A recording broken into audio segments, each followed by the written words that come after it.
Hi! Welcome to Richard Cabile YouTube channel, and for today's tutorial, I will be teaching you on how to turn on and off send last location on iPhone X. But first, can you subscribe to this channel and don't forget to hit the subscribe button and the bell to notify you for the new updates.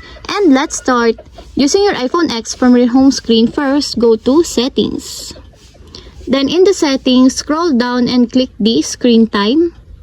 Then in the screen time, scroll down again and click the content and privacy restrictions.